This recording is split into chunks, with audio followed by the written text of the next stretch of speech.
This phase is sacred. It's a chrysalis, not a collapse. If you can stay here long enough, resisting the urge to rush or retreat, you'll begin to feel it, the quiet pulse of something deeper rising. The self isn't loud, but it's constant, waiting for you to trust what cannot yet be named. Jung had a term for this sacred reversal of energy, enantiodromia, the phenomenon where something, when taken to its extreme, transforms into its opposite. Nowhere is this more evident than in the aftermath of awakening. You move from the frantic striving of the ego, "I must do everything," to the hollow stillness of the soul. Why do anything at all? The pendulum swings, not because you're broken, but because balance demands it. The psyche, long trapped in performance, finally collapses into rest. This descent isn't a pathology, it's an initiation. In the language of myth, this is the archetype of the hermit, the withdrawal from the world before rebirth. It's the sacred cocoon where the caterpillar dissolves into formlessness, no longer a crawling self, not yet a flying one. It's the goo phase, unstructured, undefined, unproductive by modern standards, but necessary. The psyche is undergoing an alchemical transformation, and transformation, Jung would say, begins in darkness, not in bypassing, not in good vibes only, but in descent.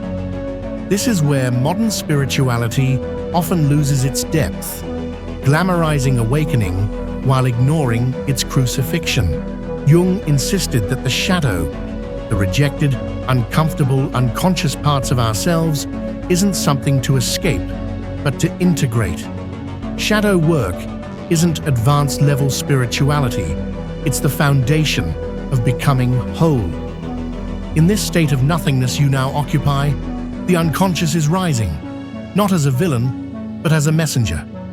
What you once repressed, your grief, your rage, your unmet needs, begins to surface because now, at last, there's space.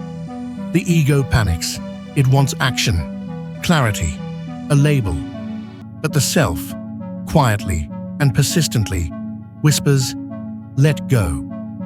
I am forming something deeper." This is where the real work begins, not in achievement, but in surrender, not in clarity, but in witnessing. The psyche isn't malfunctioning, it's metabolizing years of noise, illusion, and false striving. It halts your drive, your ambition, your hunger, so you have no choice but to sit with what you've buried. In that stillness, in that haunting void, you begin to remember. Then, almost imperceptibly, something stirs. A new form of motivation arises, but it's nothing like the old. It isn't born of anxiety, isn't urgent or performative. It doesn't roar, it hums. A soul-led impulse to move, not because you must, but because it would be a betrayal of truth not to. Jung called this the emergence of the self, not as an abstract ideal, but as a living, breathing compass within. It doesn't chase, it calls, and what it calls you toward isn't success, but wholeness. So, you've crossed the threshold and stood in the silence. You've tasted stillness, not as stagnation, but as a sacred pause.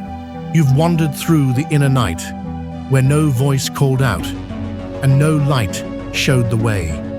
And now, something ancient begins to stir, not as a roar, not as lightning, but as a quiet inner pull, a soft pulse that doesn't urge you to return to what was, but invites you to create what has never been. This is the first whisper of the self, not in words, but in feeling, in pull, in presence. Jung called this the symbolic life, a life no longer ruled by ego or convention, but guided by the deeper forces of the soul.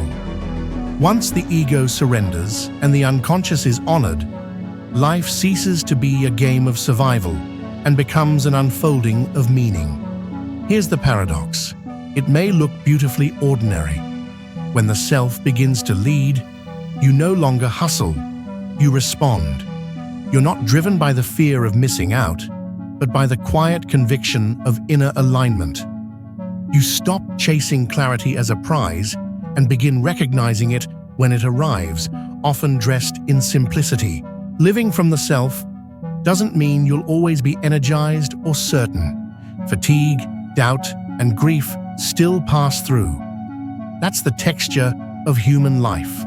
But what disappears is the constant ache of self-betrayal, the dull exhaustion of performing a version of yourself that no longer fits. Instead, something shifts. You find yourself creating, even when no one applauds, saying no, even when yes is expected, following wonder rather than ticking boxes. You begin choosing peace over performance. This isn't inertia, it's a new fuel. Not adrenaline, but alignment. Not pressure, but presence. Jung called this living symbolically, not as an escape into fantasy, but as a return to soul. You begin to trust the language of dreams, gut instincts, symbols, and synchronicities. Your life becomes a dialogue, not a monologue shouted into the void, but a conversation with the unseen. What does that look like? Sometimes it's as subtle as asking different questions. Not, what should I do? But what is quietly calling me? Not, what's the plan? But where is life nudging me? Not, how can I prove myself? But what feels true? You stop trying to dominate life and start participating with it. Ambition doesn't vanish. It transforms into devotion. Devotion to what's real, what's true, what brings you alive. And strangely, that devotion moves mountains. It gets things done, but from wholeness, not depletion. Now, it's sustainable. Now, it's soul-powered. This is the self's motivation, not to impress, but to express. And it leads you, often without effort, to create, to teach, to heal, to serve. Not because you should, but because your whole being says yes. So, if you've been wondering where your spark went after awakening, remember, it's not gone. The old fire burned away so a deeper flame could emerge, one that won't flicker in the storms of the world. Jung never promised ease, but he did promise depth. If you're here, reading this, you're already walking the path. This isn't the end of your awakening. It's the beginning of your becoming. If something in this message stirred you, if even a single word mirrored your inner experience, I invite you to share your voice in the comments. Have you encountered that soul whose presence feels like home? Or are you still walking the sacred path back to yourself? Your story, however unfinished, may become a lantern in someone else's darkness, the very sign they didn't know they were searching for. And if someone close to you is silently struggling with the illusion that love must hurt, that self-abandonment is the price of connection, or that they're unworthy of peace, share this video with them. Help me reach those who need to remember. Real love doesn't demand that we shrink. True connection doesn't ask for the sacrifice of the soul. And the most vital union we'll ever form is the one with our own inner truth. Before you go, I invite you to subscribe and activate the notification bell. Here, in this space, we journey beneath the surface, exploring the hidden architecture of the psyche, the whispers of the unconscious, and how every relationship mirrors our personal evolution. If there's a theme, question, or wound you'd like us to explore in future videos, leave it below.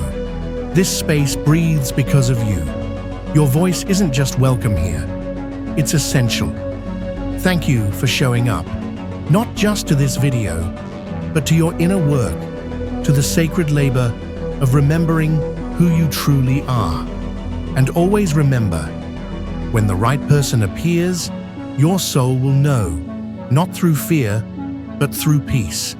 Until that moment, Let your most intimate relationship be the one you cultivate within.